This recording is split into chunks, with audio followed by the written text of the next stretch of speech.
আমাদের এনসিপির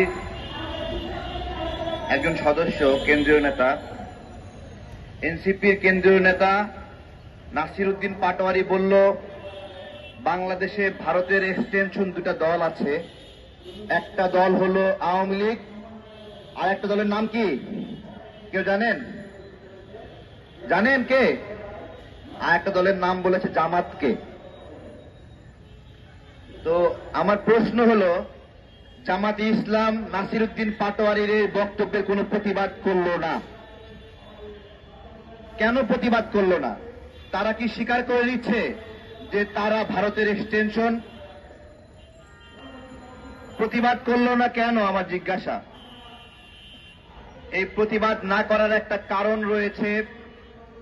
28 আগস্ট জামাতের আমির বক্তব্য দেন যে ভারতের বন্ধুত্ব চাই, ভারতের সহযোগিতা চাই।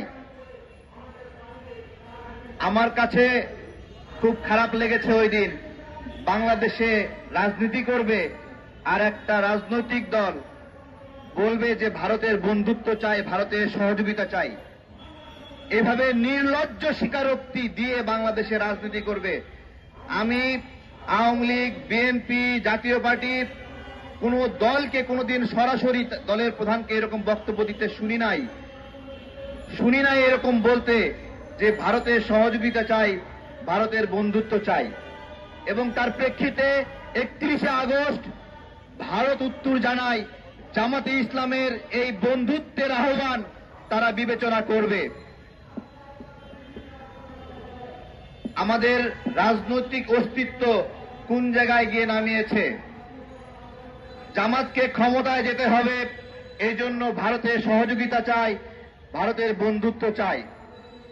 ভারত অবশ্য শুধু আওয়ামী লীগকে দেয় নাই, জামাতকেও দেওয়া শুরু করেছে। জামাতকে নতুন করে দিয়েছে হলো পিআর পদ্ধতি। ভারত জামাতকে খালি হাতে ফেরায় নাই। জামাতকে বলেছে, যাও তোমাদেরকে পিআর দিয়ে দিলাম, তোমরা পিআর নিয়ে এখন নাচানাচি করো। এই হলো বিষয়। এখানে টাইটেল দেওয়া হয়েছে সুন্দর, ভারত কি আমাদেরকে বিপদে ফেলতে চায়? এখন ভারত আমাদেরকে বিপদে ফেলার কোনো সুযোগ নাই, কোনো সুযোগ নাই। যদি আওয়ামী লীগের মতো কোনো দল থাকে তার মাধ্যমে বিপদে ফেলতে পারে, আর যদি জামাতের মতো কোনো দল থাকে তার মাধ্যমেও বাংলাদেশকে বিপদে ফেলতে পারে। যদি এই দুই জায়গা থেকে কোনো সহযোগিতা ভারত না পায়, তাহলে অন্তত তারেক রহমানের কাছ থেকে ভারত কোনোদিন সহযোগিতা পাবে না। কারণ এই বেগম খালেদা জিয়া গণতন্ত্রের মা, তার ভারতের প্রতি বিদ্বেষ এবং ভারতের প্রতি ব্যবস্থাপনার কারণে সংবাদ মাধ্যমে নিউজ হয়েছিল ভারতের পিঠে খালেদার চাবুক। আমরা ভুলে গেছি? ভুলে গেছি না আমরা? ভুলে গেছি না আমরা। এগুলো আমাদের খেয়াল রাখতে হবে। প্রিয় ভাইয়েরা, ভারতের সঙ্গে যারাই আঘাত করবে আমরা কি তাকে প্রতিরোধ করব? প্রতিরোধ করব? আমরা প্রতিরোধ করব না? আমরা জামাতকে স্পষ্টভাবে বলছি, 28 আগস্ট আপনারা যে বক্তব্য দিয়েছেন, স্মরণ করে দিচ্ছি, ওই বক্তব্য আপনারা প্রত্যাহার করবেন। বাংলাদেশে ভারতের সহযোগিতা নিয়ে আমরা কাউকে রাজনীতি করতে দেব না, আমরা প্রতিরোধ করব। আজকে একটা কথা বলি, শেখ হাসিনার সময়ে দাড়ি এবং টুপি দেখলে মানুষের উপর নিপীড়ন হয়েছে। একবারও প্রশ্ন করেছেন কেন এই নিপীড়ন হয়েছে? বলেন তো। শুধুমাত্র জামাতের কারণে হয়েছে এটা। আমাদের দুর্ভাগ্য কি জানেন? আমাদের বাংলাদেশে একটা ইসলামিক দল নাই শক্তিশালী, যারা স্বাধীনতার পক্ষের শক্তি। দুঃখ, যে কারণে ওই জায়গায় অ্যাঙ্গেল করে করে দাড়ি এবং টুপিওয়ালা মানুষগুলোকে আক্রমণ করা হয়েছে। এছাড়া অন্য কোনো কারণে কেউ বলতে পারবে না তাবলিগ জামাত করার কারণে তার উপর আক্রমণ হয়েছে, হেফাজতে ইসলাম করার কারণে আক্রমণ হয়েছে। জামাত এমন একটা রাজনৈতিক ন্যারেটিভের উপর রাজনীতি করে, যে ন্যারেটিভের কারণে দাড়ি এবং টুপিওয়ালা মানুষগুলোর উপরে এই নির্যাতন হয়েছে। আমরা এগুলো গভীরভাবে যদি পর্যালোচনা না করি তাহলে আমাদের ইসলাম যেরকম আক্রান্ত হবে তেমনি আমাদের দেশ আক্রান্ত হবে। গত কয়েকদিন যাবৎ একটা গল্প ছড়ার চেষ্টা করা হচ্ছে যে মুক্তিযুদ্ধে 2000 মানুষ নিহত হয়েছে। আমি পিনাকি ভট্টাচার্য দাদাকে বলছি, আপনি তো আলোচনা এমন এক জায়গায় নিয়ে যাবেন যে মুক্তিযুদ্ধ নামে কোনো যুদ্ধই বাংলাদেশে হয় নাই, কারণ লক্ষ লক্ষ শহীদের সংখ্যা নামিয়ে 2000-এ নামিয়ে নিয়ে এসেছেন। 10 বছর পরে বলবেন বাংলাদেশে কোনো যুদ্ধই হয়েছিল না। আরো বলবেন যে জামাত মুক্তিযুদ্ধের সপক্ষের দল, আর বলবেন গোলাম আজম বাংলাদেশের একজন বীর শ্রেষ্ঠ। এইরকম একটা তৎপরতা। আমি জাতীয়তাবাদী দল বিএনপিকে বলবো, মুক্তিযুদ্ধের বিষয়ে কোন রকম ছাড় দেবেন না। ইলিয়াস পিনাকি সহ কিছু ইউটিউবার চেষ্টা করেছে যে মুক্তিযুদ্ধের স্মৃতিকে ভুলণ্ঠিত করতে। মুক্তিযুদ্ধের স্মৃতি হল বিএনপির স্মৃতি। আওয়ামী লীগ সেখানে হাল ছেড়ে দিয়ে চলে গিয়েছিল, তখন হাল ধরেছে শহীদ প্রেসিডেন্ট জিয়াউর রহমান। এত সহজ ছিল না।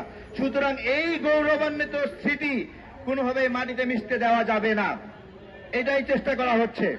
আমাদের এই আদর্শিক জায়গাতে বারবার আঘাত করা হচ্ছে। আঘাত করে বলা হচ্ছে যে মুক্তিযুদ্ধ অপ্রাসঙ্গিক, স্বাধীনতা যুদ্ধ অপ্রাসঙ্গিক। বলা হচ্ছে যে এটা ভারতের। ভারত সবসময় দাবি করে 1971 সালের যুদ্ধ তাদের যুদ্ধ। ভালো কথা, ভারত দাবি করে। তাহলে এই দাবিতে যারা সমর্থন দেয়, ভালো করে বোঝেন, ভারত দাবি করে 71-এর যুদ্ধ তাদের যুদ্ধ। এই দাবিকে যারা সমর্থন করে তারা ভারতের দালাল নাকি? তাই না? জামাত যদি বলে 71-এর যুদ্ধ ভারতের যুদ্ধ, তাহলে জামাত ভারতের দালাল নাকি? তাই না? 71-এর যুদ্ধ আমাদের যুদ্ধ, আমাদের পরিবার ক্ষতিগ্রস্ত হয়েছে, আমাদের বাপ-দাদারা খুন হয়েছে, আমাদের বাংলাদেশের এই যে নাগরিকরা, এটা সাহসী সন্তানদের নাগরিক, সাহসী সন্তানদের একটা দেশ। এই সাহসী সন্তানরা কোনো সময় আপোষ করেনি। আপনারা ভালো করে দেখেন যে ব্রিটিশদের বিরুদ্ধে লড়াই, সেই লড়াইয়ে গান্ধী সাহেবরা তারা হলো অহিংসা আন্দোলন করেছে, কিন্তু প্রথম সহিংস আন্দোলন শুরু হয়েছে চট্টগ্রাম থেকে। মাস্টারদা সূর্য সেন আমাদের সন্তান, ভারতের সন্তান না। এই ইতিহাসগুলো দৃঢ়ভাবে বলতে হবে। আমাদের লড়াইয়ের কথা আমাদেরকে বলতে হবে। আমাদের লড়াইগুলোকে অপ্রাসঙ্গিক বানানোর ষড়যন্ত্র করা হচ্ছে, আমাদের ত্যাগগুলোকে অপ্রাসঙ্গিক বানানোর ষড়যন্ত্র করা হচ্ছে। আমরা এই ষড়যন্ত্রগুলো রুখে দেব তো? আপনারা জিজ্ঞাসা করেছেন ভারতকে আমাদেরকে বিপদে ফেলতে চায়। ভারত আমাদেরকে বিপদে ফেলতে তখনই পারবে যখন আমরা ওদেরকে সুযোগ দেব। ভাই, ভারতের আমাদেরকে গিলে খাওয়ার সক্ষমতা নাই। আমাদেরকে গিলে খেলে পেট ফেরে ছুঁড়ে ফিরে আমরা বের হয়ে আসব, এত সহজ না। বাংলাদেশের সাথে ভারত যদি যুদ্ধ শুরু করে, পাকিস্তানের সাথে যুদ্ধ শুরু করে, ভারত কোনোদিন জিতে নাই কোনোদিন। জিতছে কোন যুদ্ধে কেউ দেখাতে পারবে? 1971 সালে আমরা আমাদের সক্ষমতা জিতেছি, ভারতের সক্ষমতা জিতে নাই। এবং আমরা বলছি, ভারত যদি বাংলাদেশের সঙ্গে যুদ্ধ শুরু করতে চায়, ওই যুদ্ধ আজীবন শেষ করতে পারবে না ভারত, আমরা বলে দিচ্ছি। এবং ভারত ভেঙে খান খান হয়ে যাবে। তাদের দাঁত দিয়ে আমাদেরকে যদি কামড়াতে চায়, সমস্ত দাঁত আমরা ভেঙে গুরমার করে দিব। ভালো থাকবেন সবাই। ধন্যবাদ সবাইকে। ইনশাআল্লাহ।